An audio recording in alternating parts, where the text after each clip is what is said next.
Hello दोस्तों, स्वागत है आपका हमारे यूट्यूब चैनल पर आदर्श कोचिंग क्लासेस में। मैं ब्रजवान धाकर। तो देखो, आप देखते रहिए हमारे यूट्यूब चैनल को। जो नेक्स्ट वीडियो थी उसमें हमने ज्योमेट्री के कुछ बेसिक चीज़ों पर डिस्कस किया था। तो आज इसके अंतर्गत जो नेक्स्ट आगे जैसे मानो रेखा बिंदु हमने कल पढ़ लिए थे, तो आज उसी के आधार पर हम कोण है वगैरह, उसके माप इकाई वगैरह उसको लेकर आए हैं। तो हमारे यूट्यूब चैनल को आप देखते रहिए। आप चाहे किसी भी कॉम्पिटिशन की तैयारी कर रहे हो, चाहे वो रेलवे हो, एसएससी हो, जीडी हो, या फिर पुलिस हो, या फिर संविदा हो, हर एक के एग्जाम के साथ से ये जो टॉपिक है वो बहुत ही इंपॉर्टेंट है, बहुत इंटरेस्टेड है, आप देखते रहिए। तो देखो, अपना टॉपिक था ज्योमेट्री।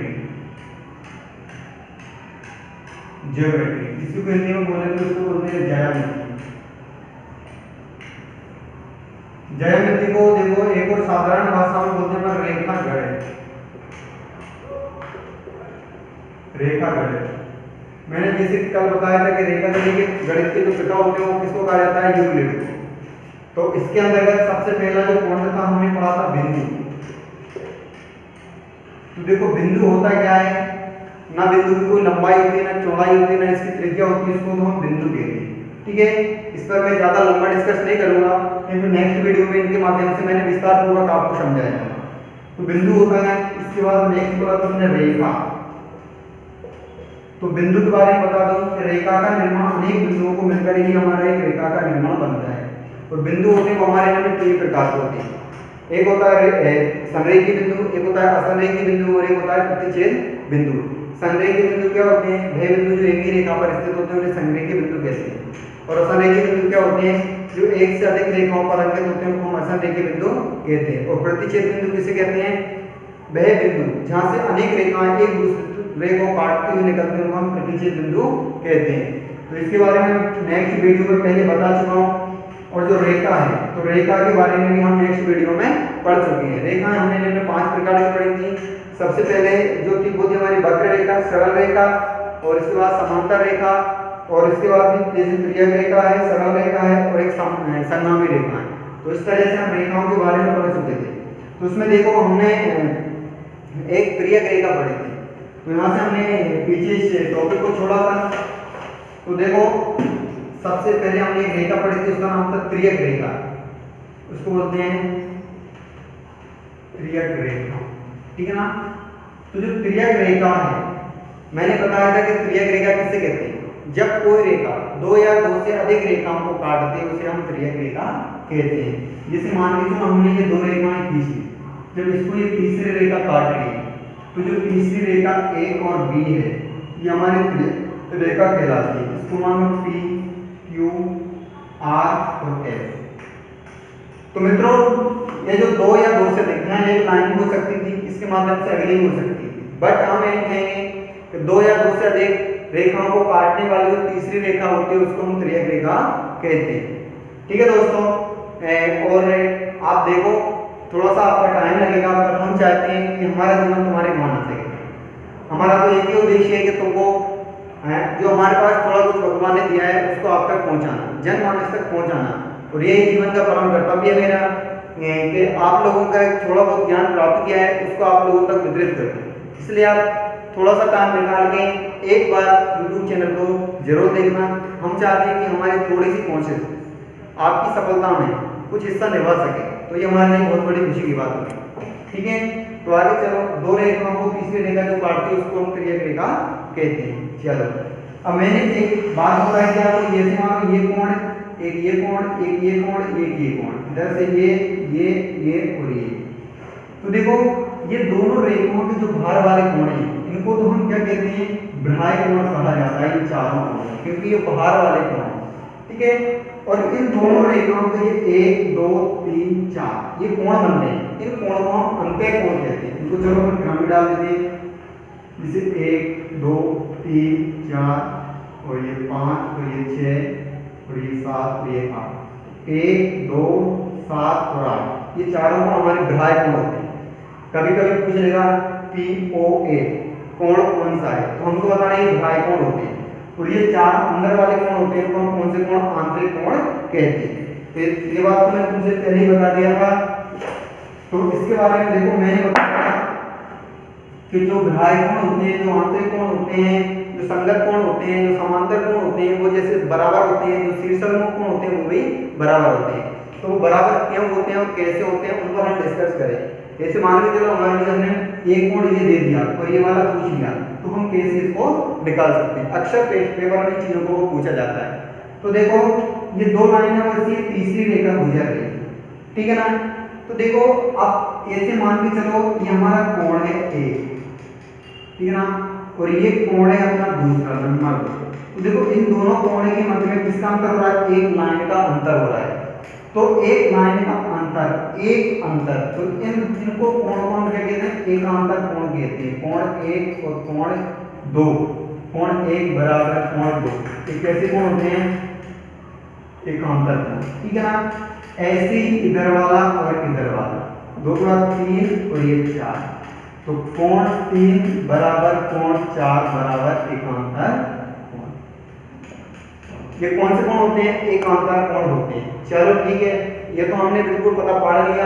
अब देखो ये ऊपर वाला कोण इसको ले लो और एक इस रेखा का ऊपर वाला कोण ले लो, 4 और ये 5। अब ये 5 और 2 को एक साथ रखेंगे, क्योंकि देखो इसके ऊपर है और इसके ऊपर है, तो इनकी एक ही जाति से मिल रही है, तो इनको संगत, क्योंकि एक दूसरे के संगत आ रहे हैं ये दोनों। तो देखो कोण 5 बराबर कोण 2, कैसे कोण है भैया, संगत कोण, संगत कोण है, ठीक है ना। तो ये संगत कोण। ऐसे ही इधर दे दिया 6 और ये 4, तो ये भी एक संगत लग रहा है, तो कोण 6 बराबर कोण 4, ये भी कैसे हैं, संगत कोण, ठीक है ना। देखो एकांतर कोण आपस में बराबर होते हैं और संगत कोण भी आपस में बराबर होते हैं। चलो अब देखते हैं वो कोण कैसे बराबर होते हैं। मान के चलो हमको ये वाला प्रयोग होते, देखो एक और है इसमें ये और ये आमने सामने वाले कोण, इनको हम शीर्षाभिमुख कोण कहते हैं। जैसे मान लो कोण 5 बराबर कोण 1, ये कैसे हैं, शीर्षाभिमुख कोण, शीर्षाभिमुख कोण। ऐसे ही दिखेंगे इधर 2 और 6 के बाद 7, 2 और 7, तो कोण 2 बराबर कोण 7 बराबर, ये भी कैसे, शीर्षाभिमुख कोण है। तो शीर्षाभिमुख कोण भी हमेशा कैसे होते हैं भैया, समान होते हैं, ठीक है ना। तो अब देखो हम पता पाड़ते हैं कि क्यों ये समान है, क्या रीजन है, इसका क्या कारण है। तो मान के चलो ये रेखा है, इस रेखा के ऊपर वाला एक तरफ वाले जो कोण वो हमेशा कितने होते हैं, 180 डिग्री इनका मान होता है, और 180 डिग्री नीचे वाले का मान है, क्योंकि बिंदु से चारों तरफ का मान कितना होता है, 360 डिग्री होता है। तो उसी आधार पर लेंगे, जैसे मान को चलो ये हमारी रेखा है और मैंने दे दिया ये कोण हमारा 100 डिग्री का है, ये वाला, ठीक है ना। अब ये रेखा जा रही है, इसके ऊपर वाले कोण कितने डिग्री के रहेंगे, 180 डिग्री के। तो ये वाला 100 डिग्री का है, तो ये कितने का हो जाएगा भैया, 80 डिग्री का होना है, डेफिनेटली है, क्योंकि 100 और 80 मिलकर कितना बनाएंगे, 180 डिग्री बनाएंगे, ठीक है। अब देखना ये वाली जो रेखा आ रही है, तो ये भी एक रेखा है, तो ये 80 का, तो कितना हो जाएगा 100 का, क्योंकि ये 100 दोनों को जोड़कर कितना हो जाएगा, 180।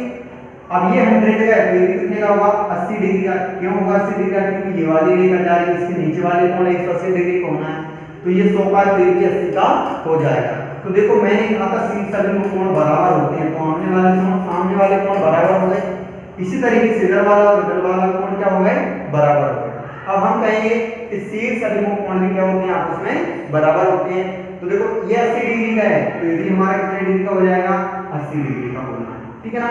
और ये अब ये 80 डिग्री का है, तो 180 करने के लिए हम किधर कितना लाना पड़ेगा, 100 डिग्री लाना, तभी तो दोनों को मिलाकर 180 डिग्री होना है। अब ये 100 है, तो ये भी हमारा कितने डिग्री का हो जाएगा, 100 डिग्री का, और ये 80 का है, तो ये भी हमारा कितने डिग्री का हो जाएगा, 80 डिग्री का हो जाएगा। अब मान के चलो हमको ये वाला कोण दे दिया, ये वाला कोण दे दिया 100 डिग्री, और आपसे ये वाला कोण पूछ लेगा, बताओ भाई इस कोण का मान क्या करो। तो हमको सबसे पहले 100 के पास वाला कोण हमको निकालना है, तो 100 के पास वाला कोण कितना है, 180 डिग्री का, और हमको पता है कि संगत कोण समान होते हैं, तो ये वाला और ये वाला कोण समान है, ये 100 का है, तो ये 100 का होगा, फिर ये लाइन जा रही है। अब इसके इधर वाले कोण को 180 डिग्री करने के लिए हमको किसकी जरूरत पड़ेगी, 80 की और जरूरत पड़ेगी, तो फिर ये कोण कितने डिग्री का हो जाएगा, 80 डिग्री का हो जाएगा, ठीक है दोस्तों, आपको समझ में आया होगा। और देखो एक बार समझने से या एक बार कुछ करने से कुछ नहीं होता। जब तक हम बार बार किसी चीज का एक्सरसाइज नहीं करेंगे तो ये बिल्कुल भी समझ में नहीं आने वाला है। क्योंकि बिल्कुल कहते हैं कि करत करत या भाष के जड़मत हो तो सुजान रसरी आवत जात और सिल पर परत निशान। ठीक है दोस्तों, अब इसी क्रम में हम आगे चलते हैं। जैसे मान लो ये हमारी दो रेखा हैं और ये हमारी तीसरी रेखा इसको काटती है, काट रही है। अब मान के चलो मैं यहाँ बता दूं ये कोण है और ये कोण है, एक इधर वाला कोण है और एक इधर वाला कोण है, ठीक है ना। तो इसके बारे में थोड़ा सा मैंने देखा था। अब देखो ये हमारे चार कोण अंत्य कोण है और ये ऊपर वाले चार कोण हमारे बृहद कोण है। अब देखो इसमें एक बात जो वेरी वेरी इंपॉर्टेंट फैक्ट है वो क्या कह रही है कि आंतरिक कोणों को समद्विभाजित करने वाली रेखाएं जहां पर कोण बनाती हैं वहां पर वह 90 डिग्री का कोण बनाती है। जैसे देखो ये कोण है, जैसे मान लो ये मेरा 100 डिग्री का कोण है, ठीक है ना, ये 100 डिग्री का कोण है। तो अब इसको हम कोण को समद्विभाजित करेंगे, ठीक है ना। और इसको हम 100 और 1 कितने का डिग्री का 80 डिग्री का मान के चलो, और इसको हम समद्विभाजित करेंगे तो ये 100 का था पूरा, तो यहाँ पर कितने का रह गया 50 का, और ये कितने का रह गया 40 का। तो 40 और 50 कितना हो गया भैया 90, ठीक है ना। और त्रिभुज के तीनों कोणों का मान कितना होता है 90 डिग्री। तो फिर ये हमारा सामने वाला कोण कितने डिग्री का हो जाएगा 90 डिग्री का। मैंने क्या कहा था कि रेखा के अंत्य कोणों को, आंतरिक कोणों को जो रेखाएं दो भागों में विभाजित करती हुई जहां पर मिलती हैं वहां पर भी 90 डिग्री का कोण बनाती हैं। क्यों बनाती हैं? क्योंकि ये 100 का था, देखो दो भागों में विभाजित किया तो 50 ऊपर रह गया, 50 नीचे आ गया। ये 80 का है, दो भागों में विभाजित किया, 80 का 40 इधर और 40 इधर, तो 40 और 50 तो कितना हो गया 90।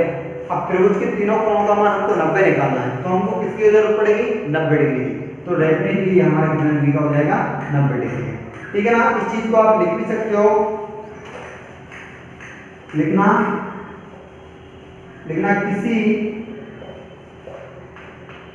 रेखा के अंत्य कोणों को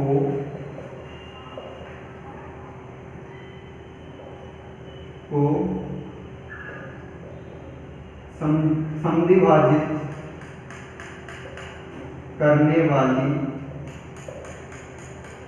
रेखाएं जहां पर मिलती हैं वहां वे 90 डिग्री का कोण बनाती है, ठीक है दोस्तों। तो इस तरीके से कई बार आता है, आपको इसका दे देगा 100 डिग्री मान, इसका 80 दे देगा और आपको डायरेक्टली यहाँ का मान पूछ लेगा। तो हमको पता होना चाहिए कि ये जो रेखा है यहाँ पर मिलती है वहां पर हमेशा 90 डिग्री का कोण अंकित करती है, ठीक है दोस्तों। आपको आशा करता हूं कि आपको ये चीज समझ में आई होगी। तो देखो अब जैसे मान लो एक और है, ये हमारी रेखाएं हैं दो और ये हमारी काट रही है, तो इसमें दो है। तो उसमें देखो क्या करेंगे, किसी रेखा के एक तरफ के ब्राइट कोणों का योग 90 डिग्री होता है, ठीक है दोस्तों। तो ब्राइट कोण, ये ब्राइट कोण और ये ब्राइट, दोनों का मान कितना हो जाएगा, सॉरी 90 नहीं 180 डिग्री होता है, कहां 180 डिग्री होता है। दोनों का मान कितना हो जाएगा 180। कभी कभी वो पूछता है इस तरीके से, और इसी में लिखेंगे तो किसी रेखा के अंत्य कोणों का योग भी 180 डिग्री होता है। तो देखो बृहद कोण का मान 180 डिग्री है, ऐसे ही इन अंत्य कोणों का मान भी कितना होता है हमारा 180 डिग्री होता है, ठीक है दोस्तों। आपको बिल्कुल समझ में आया होगा, आप इसका स्क्रीनशॉट भी ले सकते हैं। चलो आगे चलता हूं मैं इसी क्रम में। अब हम बात करते हैं एंगल, कोणों के बारे में हम बात करेंगे।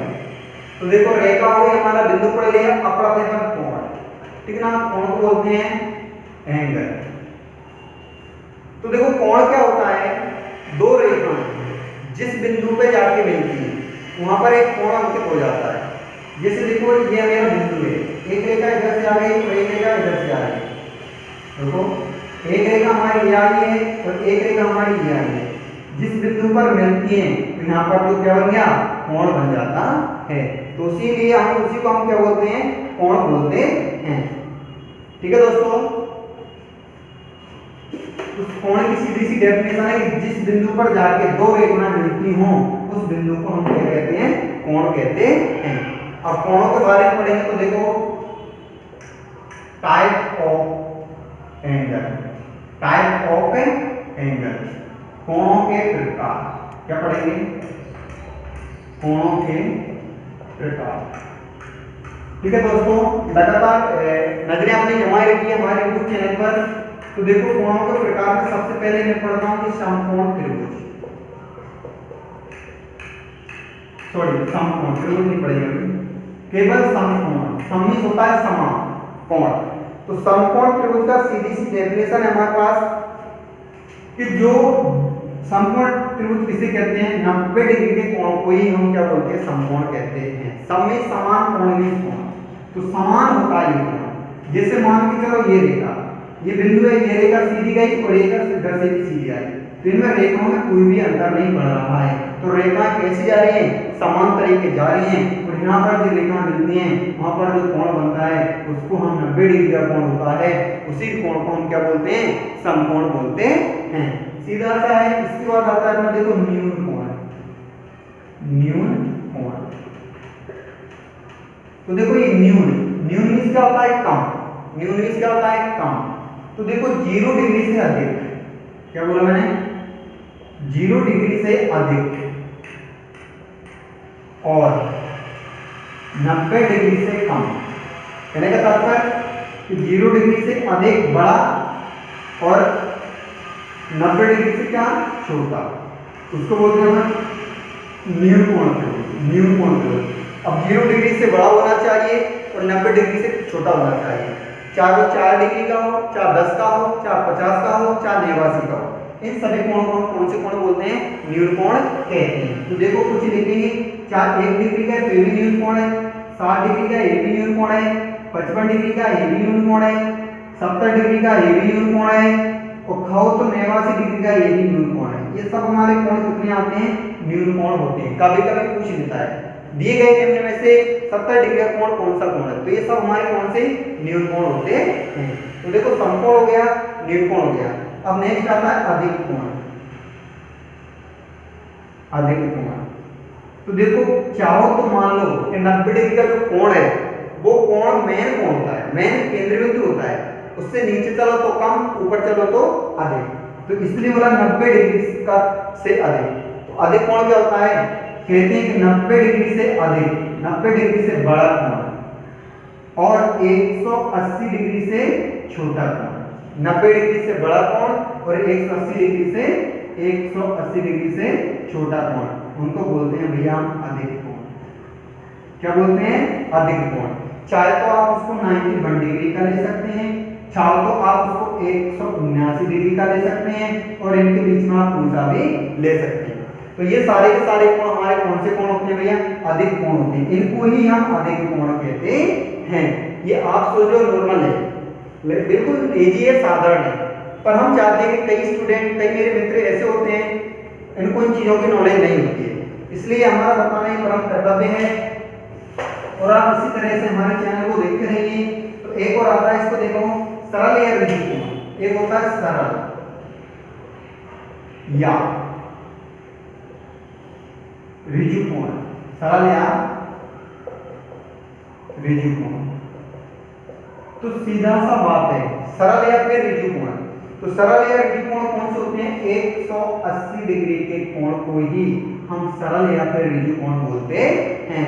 और 180, देखो ये मेरी लाइन है, ये अब ये बिंदु है, तो ये पर इस पर ये कोण बनेगा, इसी कोण को हम सरल या फिर ऋजु कोण के नाम से जानते हैं। और इन्हीं कोणों को सरल या ऋजु कोण कहते हैं। अब फिर हम इससे आगे भी पढ़ते हैं तो आता है बृहद कोण, बृहद कोण। तो बृहद, ये तो बिल्कुल वृहद हो गया। अधिक कोण था वो 90 डिग्री से 180 तक जा रहा था, लेकिन वृहद हो गया, ये तो 180 से भी अधिक आगे की ओर जाएगा। तो बृहद कोण कौन से होते हैं, 180 डिग्री से बड़ा और 360 डिग्री से छोटा। जो कोण होता है उनको हम कौन से कोण बोलते हैं? बृहद कोण बोलते हैं। 4 को 181 डिग्री का हो, 4 को 359 डिग्री का हो, इसके मध्य में जितने भी कोण आते हैं वो सभी हमारे बृहद कोण होते हैं। इस चीज को आप डेफिनेटली याद रखिएगा, क्योंकि बूंद बूंद से एक दिन आपको पता है घड़ा पूरा भर जाता है। और हम ये चाहते हैं कि बूंद बूंद से आपका भी घड़ा भरे। आपने जो सपने देख रखे हैं, जिन सपनों को लेकर आप तैयारी कर रहे हो, पढ़ाई कर रहे हो, देखो प्रिय मित्रों, एक बात तो आप याद रखना, ये जीवन हमको सिर्फ एक बार मिला है और इस देश का, इस भारत भूमि का कई तरह से हमारे ऊपर बहुत सारा कर्ज बना हुआ है। तो हम चाहते हैं कि पढ़ लिख कर आगे बढ़कर अपने देश के लिए कुछ करें। तो इसी क्रम में मैं भी आपके लिए ये देना चाहता हूँ कि मैं इस देश के लिए हमने जन्म लिया है, हम इस देश के पुत्र हैं, इस भारत भूमि के पुत्र हैं।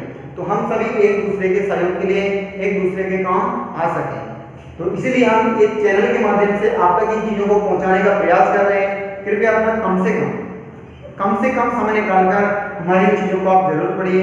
हो सकता है आपकी किस सफलता में हमारा हाथ बन सके, और आप जब सक्सेस हो जाओगे तो फिर हमको आता है आपने ये कहाँ से पढ़ा, ये कहाँ से पढ़ा। और जो शिक्षा होती है वो एक संसार का सबसे महंगा धन है। न इसको कोई चुरा सकता है, न इसको कोई भटका सकता है, और ना ही इसको कोई ले जा सकता है।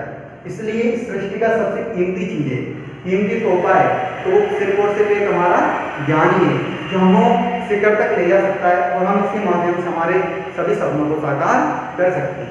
तो ये तो हमारा बृहद कोण क्या होता है, 180 से बड़ा और 360 डिग्री से जो छोटा कोण होता है उसी कोण को हम बृहद कोण कहते हैं। इसके नेक्स्ट में एक और आता है पूर्ण कोण। देखो एक और कौन सा आता है? पूर्ण कोण। इसको इंग्लिश में कंप्लीट कोण भी बोलते हैं, पूर्ण कोण। तो देखो पूर्ण भी होता है पूरा, तो पूर्ण कोण कौन सा होता है? 360 डिग्री के कोण को हम क्या कहते हैं? पूर्ण कोण कहते हैं। क्योंकि 360 ये हाईएस्ट स्कोरेज होता है। जैसे मान के चलो ये हमारा बिंदु है और ये रेखा जा रही है, अब ये रेखा से ये और यहाँ से घूमता है, यहीं तक ही लौट गया, तो ये संपूर्ण कोण बना है, यही हमारा 360 डिग्री का कोण होता है, और इसी कोण को हम पूर्ण कोण बोलते हैं। ठीक है, तो सबसे पहले मैंने पढ़ा था समकोण, 90 डिग्री के कोण को समकोण बोलते हैं। इसके बाद आया था हमारा न्यूनकोण, तो 90 डिग्री से छोटा और 0 डिग्री से बड़े कोण को हम न्यूनकोण कहते हैं। इसके बाद आता अधिक कोण, तो 90 डिग्री से बड़ा और 180 डिग्री से छोटे कोण को हम क्या बोलते हैं? अधिक कोण बोलते हैं। इसके बाद आया था हमारा सरल या फिर ऋजु कोण, इसको हम 180 जो डिग्री का जो कोण होता है उसको हम सरल या ऋजु कोण बोलते हैं। एक आया था बृहद कोण, बृहद होता है बड़ा, 180 से बड़ा और 360 डिग्री से जो छोटा कोण अंकित होता है उसको हम बृहद कोण बोलते हैं।